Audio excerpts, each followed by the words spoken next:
With the post-game green lights on, the Green Bay Packers come away with a 24-16 victory at Lambeau versus the Carolina Panthers. First of all, I got to give the Carolina Panthers a ton of credit for today's game. In the second half, they did a very good job of adjusting to what we were doing offensively and what we were doing defensively too. It was a very, very, very good job by Matt Rule and his staff putting together a really, really good attempt to make a comeback and potentially squeak in a little bit of a win here at Lambeau. But you know what? We, the Green Bay Packers, did what we did to win this game. It was by no means pretty. Second half, especially. I mean, the offense just really couldn't really get it rolling. The rhythm was really stopped, and I don't know what happened with the offense. But I got to give credit to the Carolina Panthers and what they were able to do defensively. Aaron Jones said in his press conference that they took out a corner and they brought in Rasul Douglas, the former Philadelphia Eagles backup corner, and that's what they were able to do. They in the second half they just almost completely shut down the pass game. I mean, outside of a couple of catches, Davante Adams just kind of was shut down. I take it they must have kind of had some kind of double team thing going on. I mean, I think it's what some defenses are going to do. They're going to try to take away your number one option, and that number one option for us today was Davante Adams. And outside of that, really, the pass game was limited. I mean, Aaron Rodgers finished the game with 143 passing yards and a touchdown on 29 attempts, going for and completing 20 of them. A couple of those were dropped by Allen and Davante. All of them were on pretty crucial drives. The Allen drop was at the very back end of the second quarter, where we could have added a couple more points at the end of the half, but it was 21-3 by the end of the first half, and scoring 21 points in 2 quarters is nothing to sneeze at. It's good. The Packers on offense were rolling. They were doing very well. Aaron Jones in the running game was doing great. He wound up getting 145, one score on 20 carries, averaging 7.3.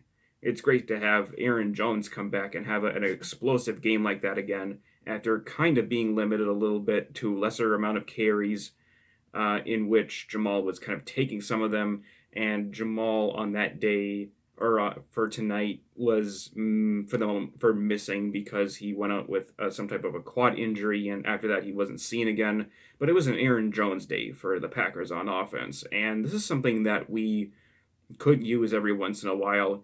If our passing game is not going to work as well, we are going to need our running game to make up the difference, and that's what happened today in this game. From start to finish, really, I thought our run game did a very good job.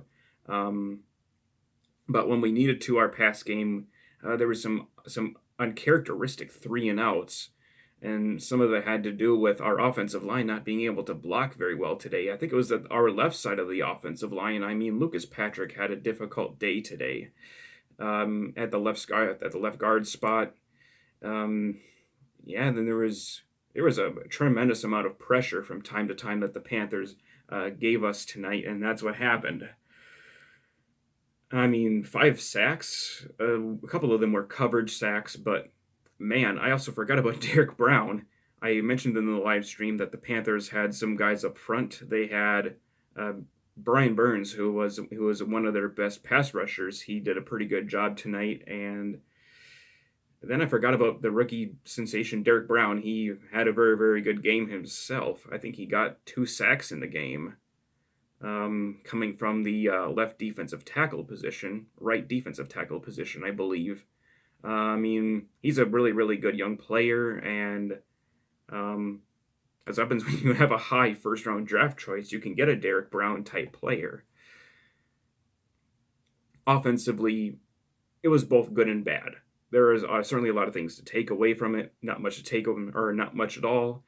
We've seen what Aaron and the offense is capable of. We just didn't see a complete game tonight, and this should not discourage you from being able to see how good of an offense this really is. This should not discourage you at all for how good Aaron Rodgers has done, what Devontae has done, what Robert Tonyan has done, Alan Lazard coming back from a core injury. Even though Marquez Valdez-Scantling didn't get a catch in today's game, there was a couple of deep shots to him. They didn't go through. This shouldn't discourage you from what Marquez can do. And that's what I can take away from the offense today. The defense really, really started out very well. I really thought the defense made some plays in this game. There was the awesome forced fumble by Chris Barnes, taking the ball, swatting it out of Teddy Bridgewater's hands at the goal line, recovered by Kevin King, and he returned it for a good chunk amount of yards that set up a touchdown. That is something that is very encouraging to see from this defense, is being able to make some plays for some fumbles. I believe that there's 2 forced fumbles, but one of them was recovered. And then as far as the sack game went, there was a couple of sacks, one of them both going to Preston and Zadarius Smith. And then that was really about it. There wasn't too much consistent pressure that I could really see from this game. It was kind of hard to tell. But when the Packers made some plays, they needed to make some plays on defense, especially the forced fumble by Chris Barnes. That erased a touchdown, and that really helped make up the difference when we went into the second half, which was that play made by Barnes. Unfortunately, Barnes, he went out with some type of an eye injury, and that's why he was not seen for the rest of the stretch of the game. And then in came Christian Kirksey, and we know that he has just had a very rough time here in Green Bay, and dealing with all the injuries that he's had to deal with. It's unfortunate that Christian Kirksey hasn't been able to be the man to step up in the inside linebacker role when we lost Blake Martinez in the offseason.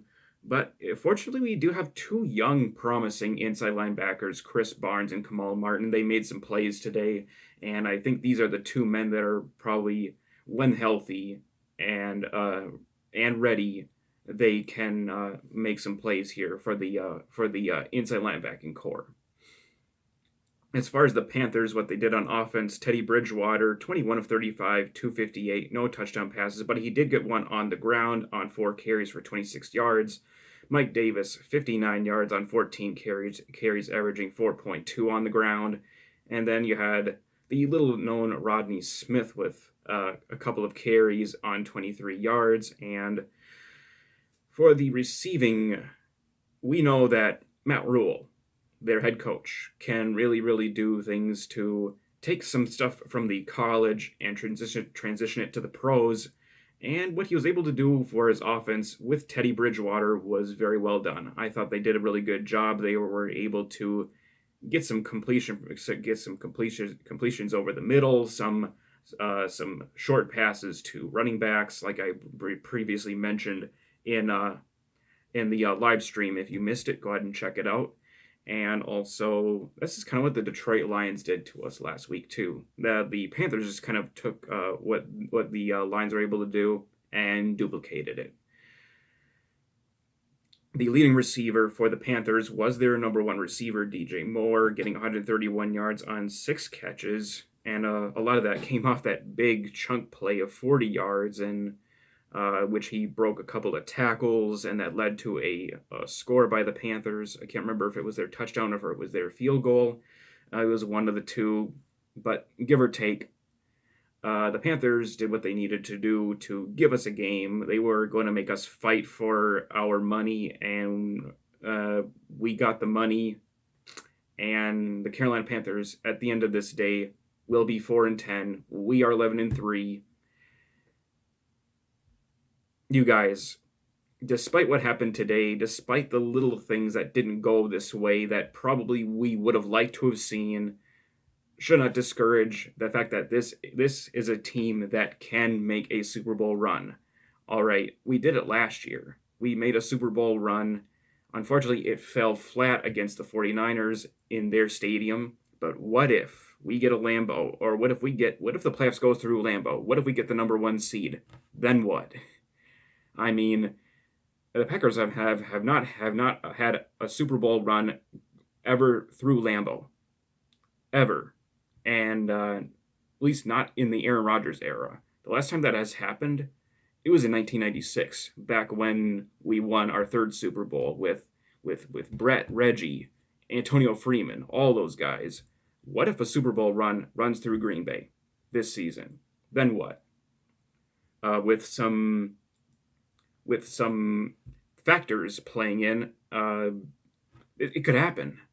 I definitely think that the Packers will need to play a little bit better come playoff time, more consistently, both offensively and defensively, in order to be able to do it.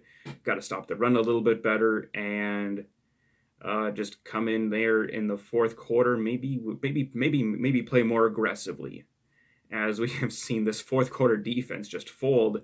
But it's not like some other teams, like the Kansas City Chiefs, for example. They are actually playing a little bit worse fourth quarter defense than we are. Just thought I'd throw that out. Yeah, they may have the more explosive offense than we do because they have more speed, but we have an explosive offense. And I